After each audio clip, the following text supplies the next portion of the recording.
Coming up on today's episode of the Salesman Podcast. People are not really critically and clearly thinking about what should a demo be and what should it accomplish and how do we design it with purpose and clarity.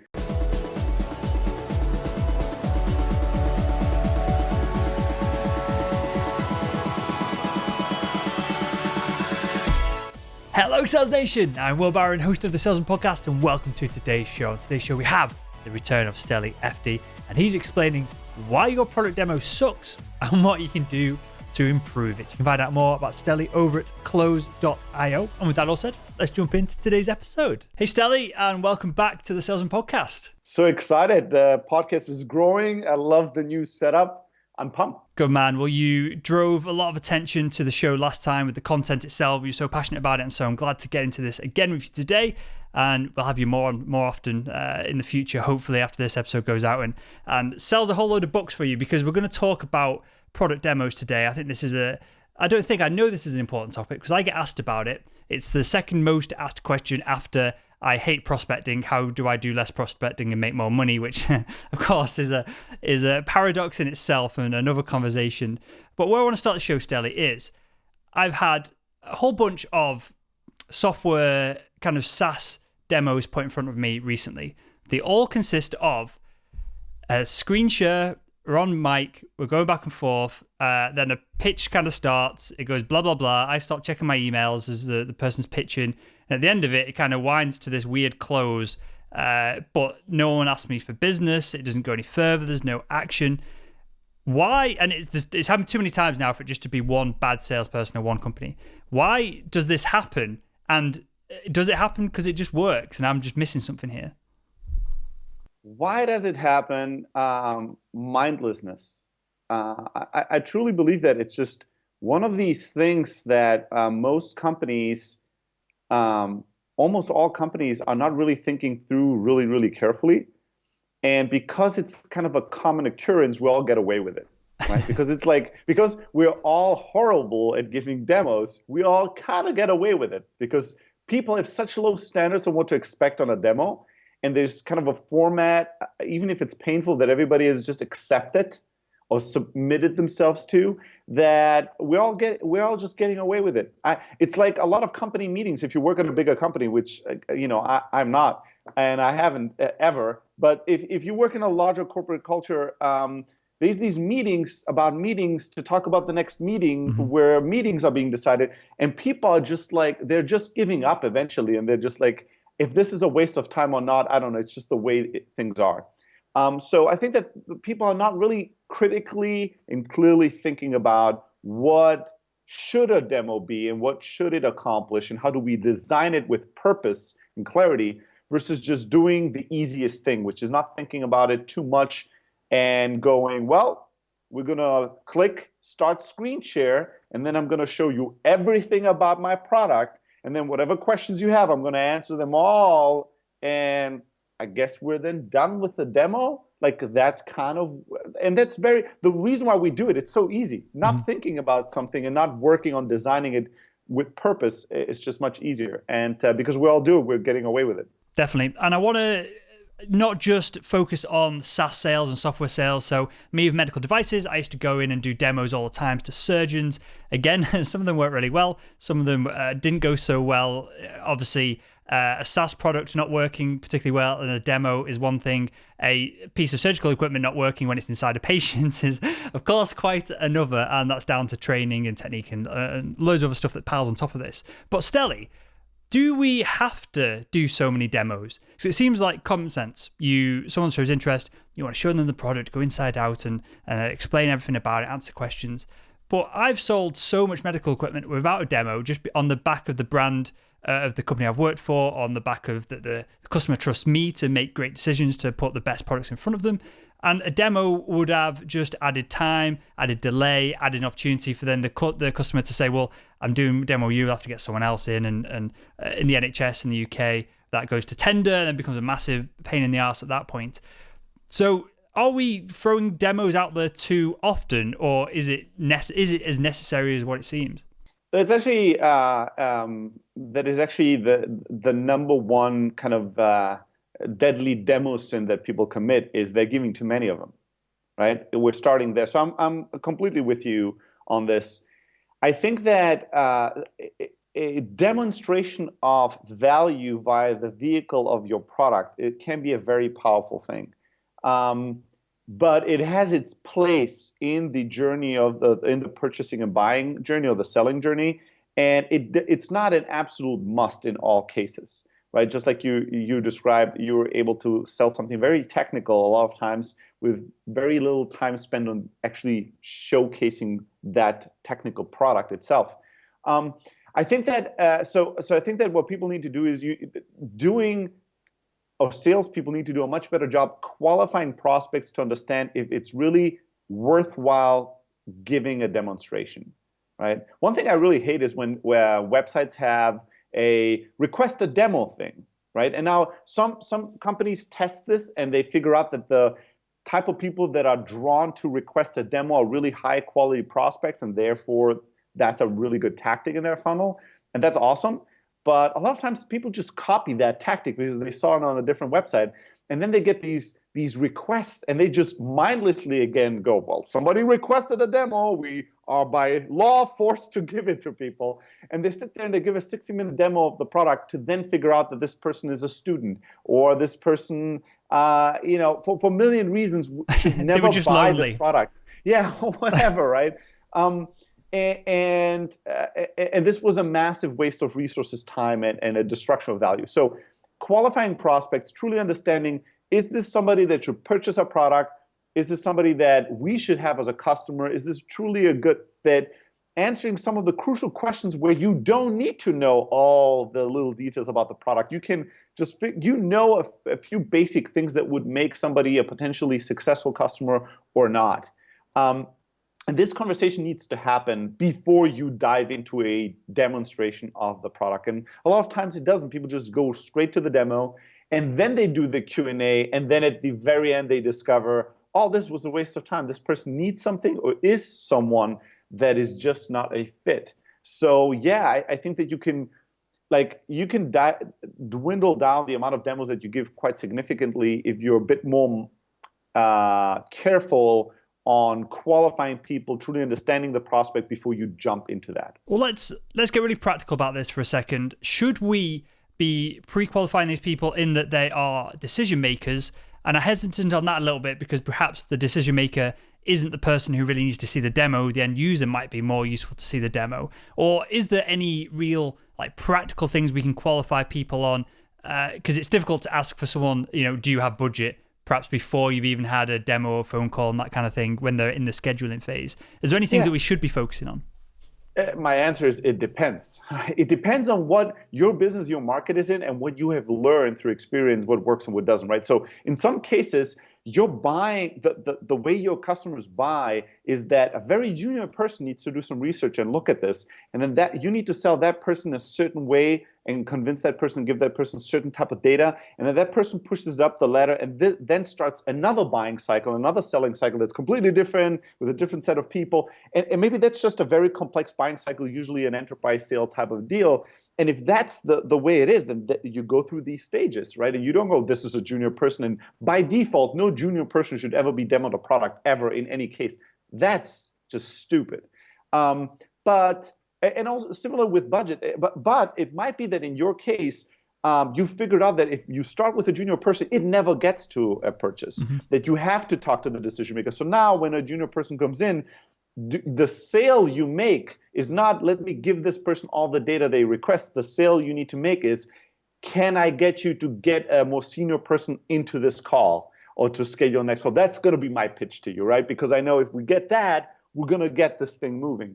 So it depends on the things you've seen work or not work, the way your customers buy or not. Similar with budget, maybe that's a question that comes at the very end.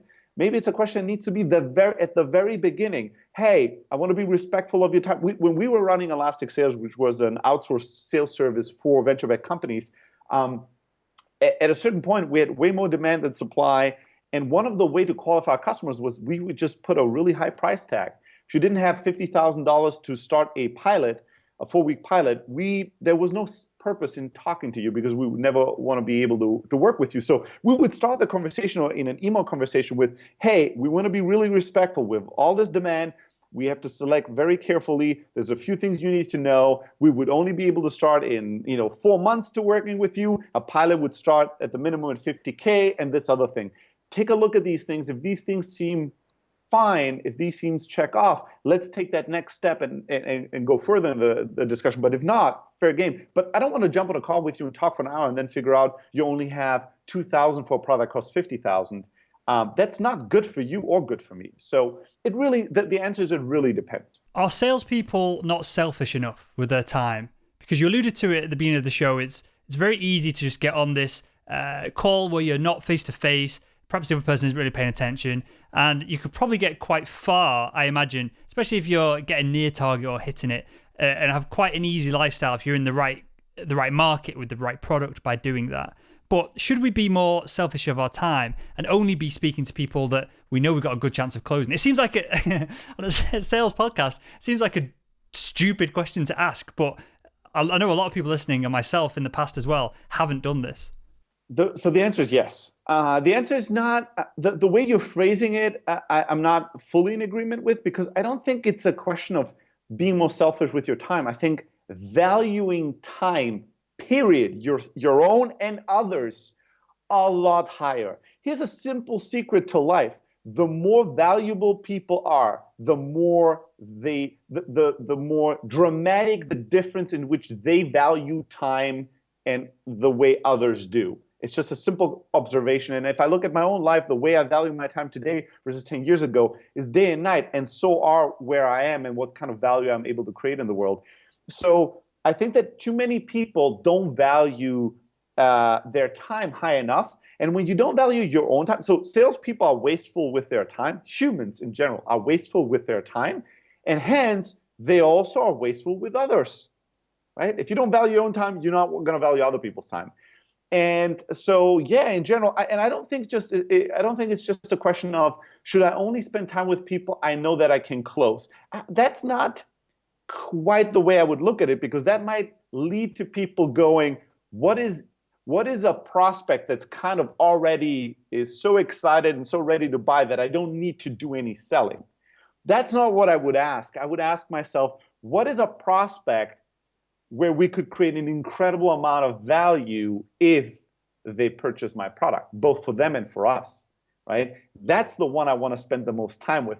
If I could create millions in value for your business, then I'm going to want to invest a lot more time with you. If it's millions for you, millions for us, then if I can create $1 in value for you and $1 in value for us, I need to be more restrictive on how much time I can spend. Otherwise, we're literally destroying value in the world, right? We're spending thousands of dollars to make, pennies in return. That's just stupid. So yeah, we are all wasting way too much time. And if you start valuing your time more, you'll start valuing other people's time more. You'll see the value you are able to create just go up dramatically.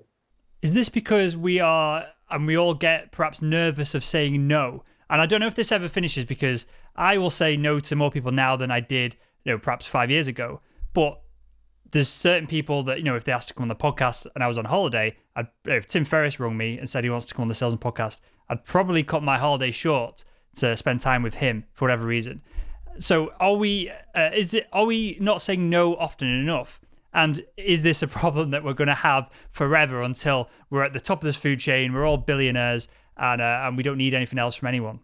So it's a problem you will have forever, and there's never going to be a time, no matter how wealthy you are, where you're not going to have that problem. That problem, the art of saying no, is nothing else than the ability to prioritize, which is nothing else than the ability to value and manage your own time and others. Like, it comes back to that. It's just one set of tools you need to use in order to value your time more, right? And the more valuable you are to the world, the more demands there will be for your time.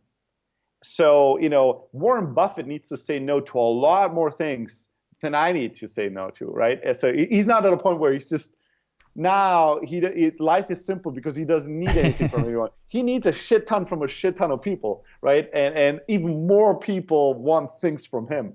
So, and it becomes complicated because the the lines become blurry and blurry.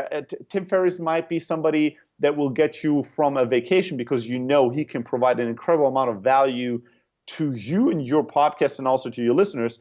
But maybe if him or some other person of great influence wanted to get on your podcast to then bash salespeople and say how they're like all, the worst humans and they should all stop what they're doing, you might decide not to publish that. Or you might decide to say no to that message and take a stance. Like we're saying yes and no to different things depending on what the value of them are. But I think that that's a skill. It's a balancing act that never ends. If you feel like you don't have that problem, you're having a problem.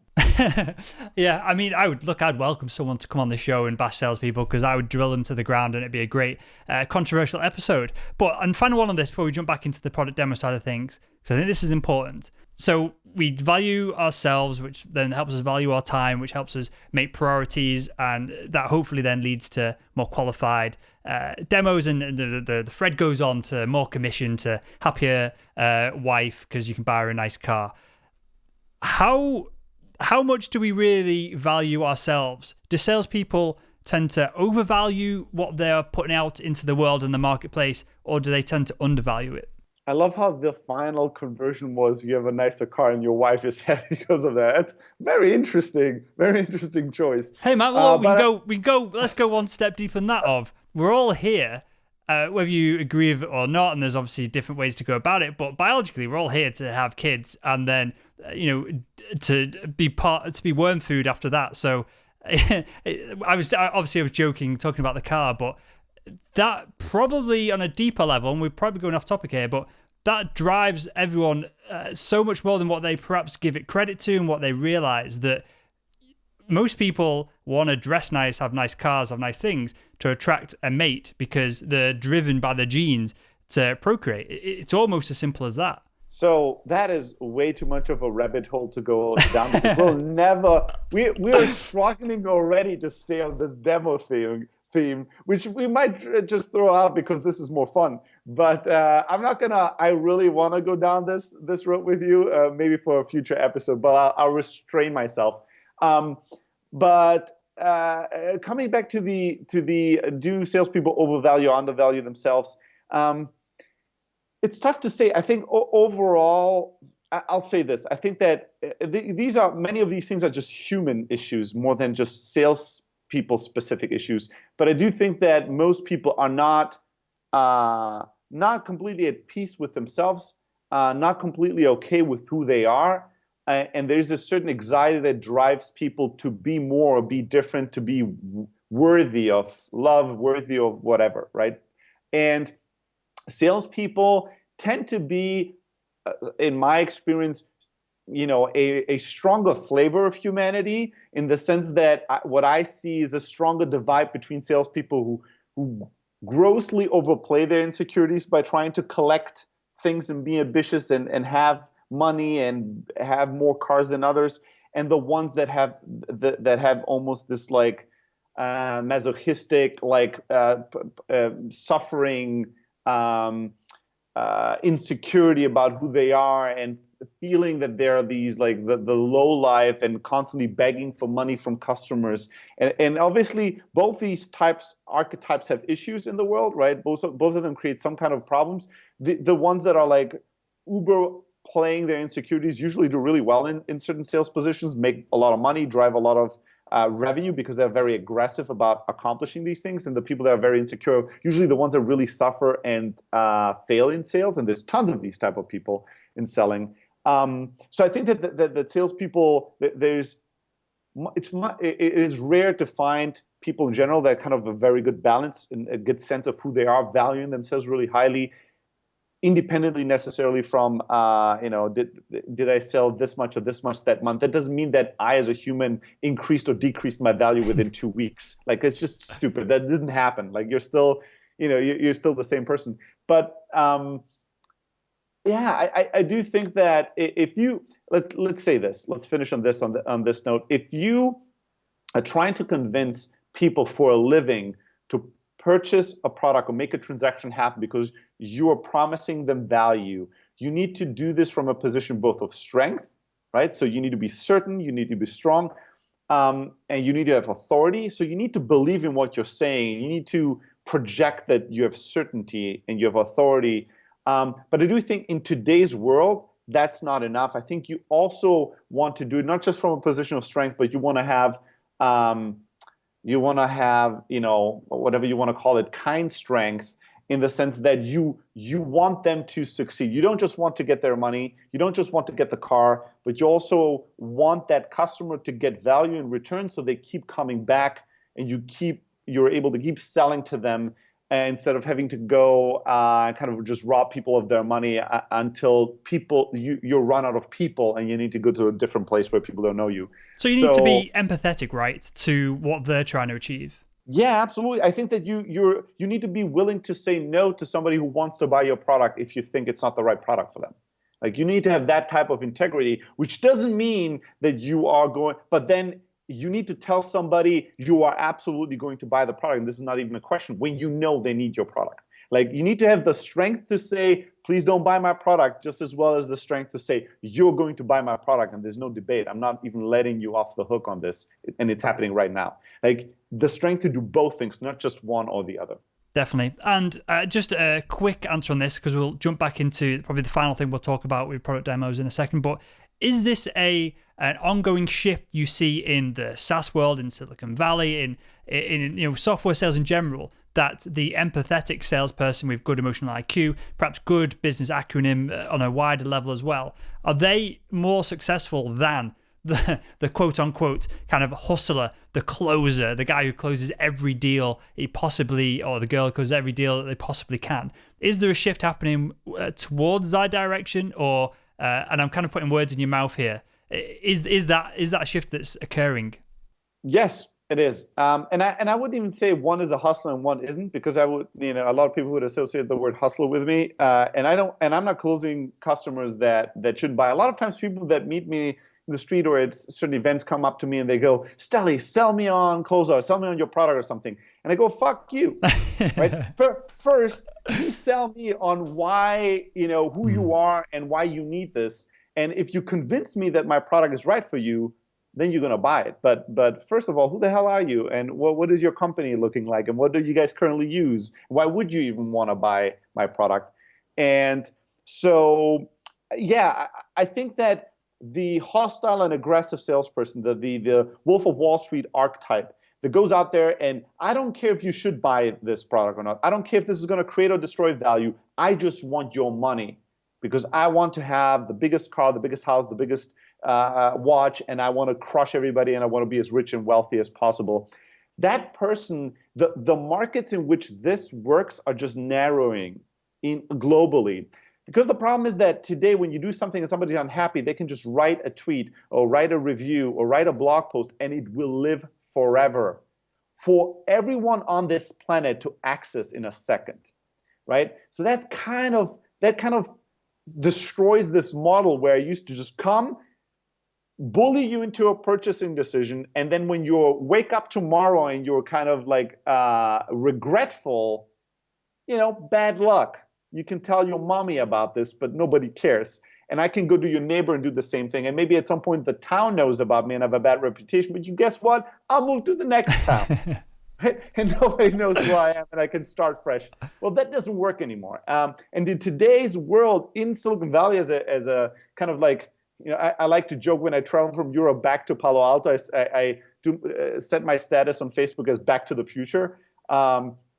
The interesting thing is that sales are, when I moved to the US and moved to Silicon Valley 10 years ago, still a big theme here around companies was sales and marketing, growth hacking, and how to viral growth and all that. Today, a bigger and bigger focus, a bigger thing and theme is retention and success, right? Is, all right, it's cool if we can acquire all these people, right, as customers or users, but how do we retain them? Because if we have this like massive hole in our funnel and we're spending all this energy and money to buy and get these customers, and then they all leave within a short period of time, this business can never scale, and we're fucked.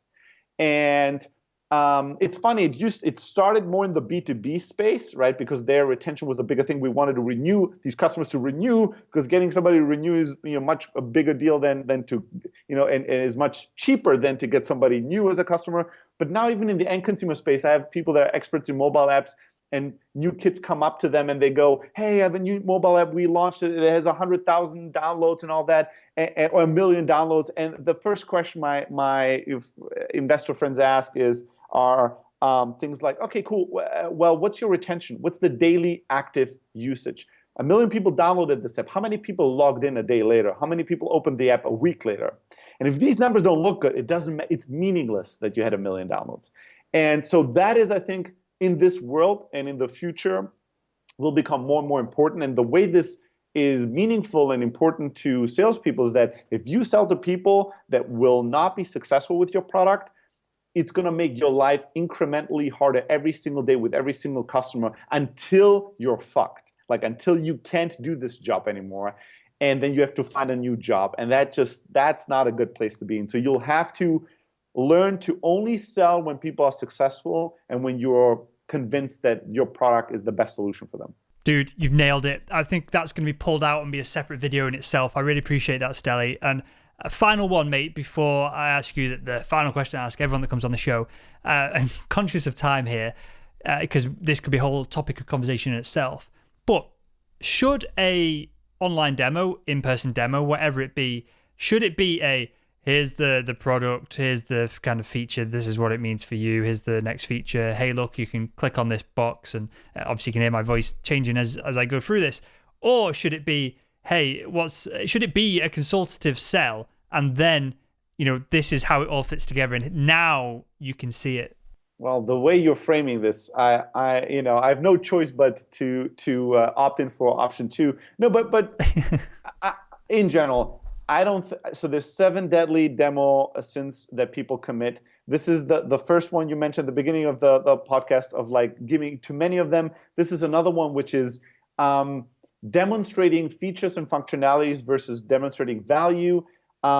Making sure that you truly understand what do they care about, and then you show them how that is being accomplished through your product as a vehicle of that value creation, versus just people confuse product demos with product training. A product demo is not training. You're not training somebody to be a black belt in using your product, right? And the one of the core kind of outcomes of that confusion is that most of us, once we're done with being demoed a product, what's the predominant feeling that we have? It's overwhelmment. You end on, if you give a 60-minute product demo, there's no way the other person's not overwhelmed at the end of it. There's just no way. Like, I'm going to feel like, woof, that was a lot of fucking information. 99% of it was probably irrelevant, but now it's all this noise. It's clouding I don't know, this little click was not the way I thought it would be. And this little feature I never thought about, I didn't really like. But like, I'm losing my priorities because you've drowned me in information. And if our interaction ends with the feeling of overwhelmment, guess what? I don't want to do anymore. Emotionally, I don't want to spend any more time with you. Like, I'll end that call and you go, do you want to buy? And now I feel overwhelmed. I'm not ready to make a buying decision. So all I want is, well, give me some time to think about this. Was a lot of information. Let me do some research. And then emotionally, a lot of people tell me, I give demos and then people never get on another call with me. I'm like, no wonder. No wonder. They don't want to feel like that anymore. Like, it felt bad talking to you. Let's stop here for a second. And we'll end with this, Steli. To reverse engineer the perfect kind of presentation, and I think this is, I find in sales and business the best way to go about things is to reverse engineer the kind of from outcome to how you want to get to the outcome. How should that you use the word feel there, so I'll use it again, but how should they feel at the end of a absolutely stunning product presentation? The best product demonstrations will make somebody feel excited, right? Leaning in, wanting more. But even lower than that, that's hard to accomplish. Some people, some companies, some products will have an easier time than others. But even lacking that, a good one, and good, if you're good, people are going to notice because all of them are horrible. Like, the standards are so low. just a good one, a good product demo will leave the prospect of a buyer with a feeling of clarity. Like, ooh, now I know more than I knew before. Ooh, I kind of understand how this product works and how I'm going to use it. I feel empowered. I feel like I know more than I did in the beginning. I feel that I have more clarity that this is the right thing or isn't the right thing. I feel like this was productive, right? That is the emotion I want to have. And that, as a buyer, that's the emotion you want your prospect to leave with at the end of your product demo. Nice. Well, Steli, final one, mate. You've answered this once before. It'd be interesting to go back and see if there's similar answers or if you've grown in the time since we've been on the show, which I'm sure you will have. Steli, if you could go back in time and speak to your younger self, what would be the one piece of advice you'd give him to help him become better at selling? Oh yeah, I remember you asking this. And I think I struggle with this. This is a question that would take me like an hour of like deep conversation about it. So today, right now, in the mood that I am, what would I do if I go back to tell somebody to be better at selling? Yeah, if you could go back and tell yourself one thing.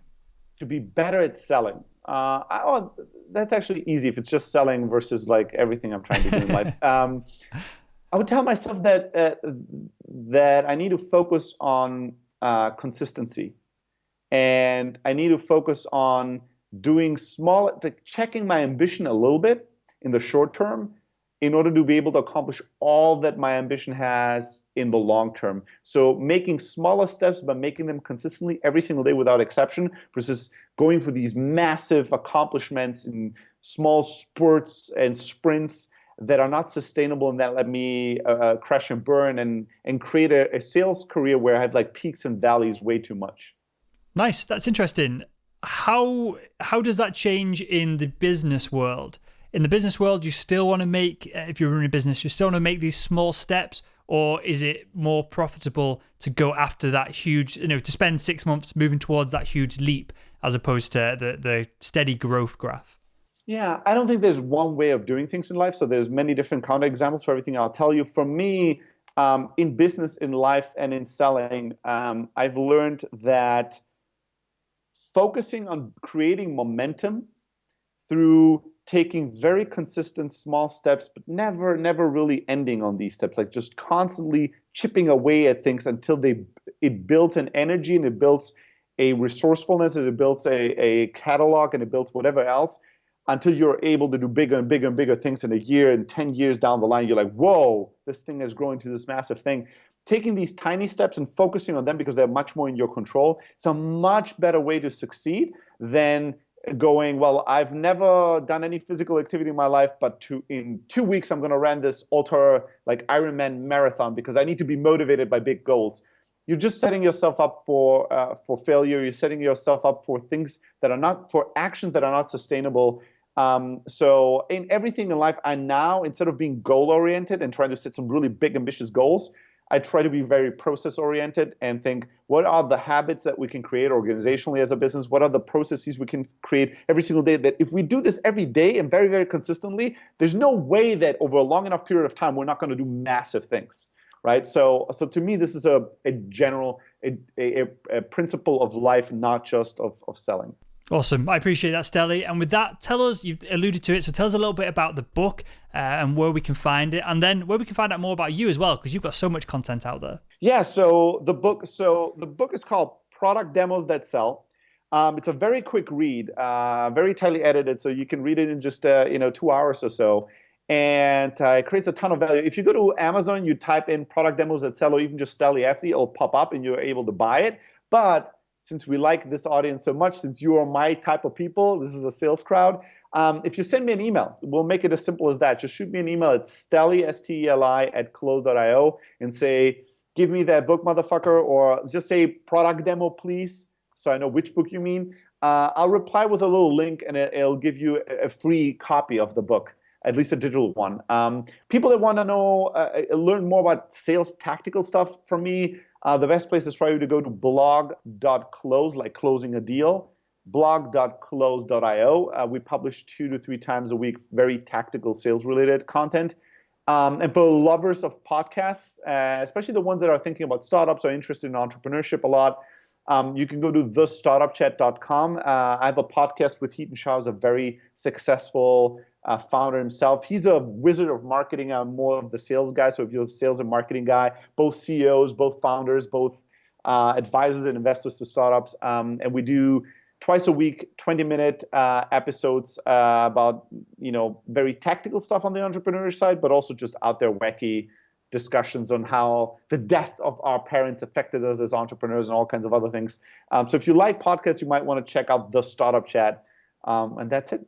Good stuff. Well, we'll link to all of that in the show notes for everyone who is driving or on a treadmill trying to scribble stuff down on their hands so they can remember it over at salesman.red. And with that, Steli, I think you were very well behaved this time, mate, of not diving too far deep into these rabbit holes. I was offering up the bait, and you were very conscious, and we kept it tactical, which is good. And with that, mate, we'll have you back on in the future to go down a few of them. And I want to thank you for joining us on the Salesman Podcast. Thanks so much for having me. I can't wait to be on another episode down in the future. There we have it, Steli. Thank you for coming on the show, mate. I appreciate it, your time, your insights. I want to thank you guys, Sales Nation, for tuning in on YouTube. I appreciate it, guys. As always, subscribe if you enjoyed the show and click that like button. And with that all said, I'll speak with you on tomorrow's episode.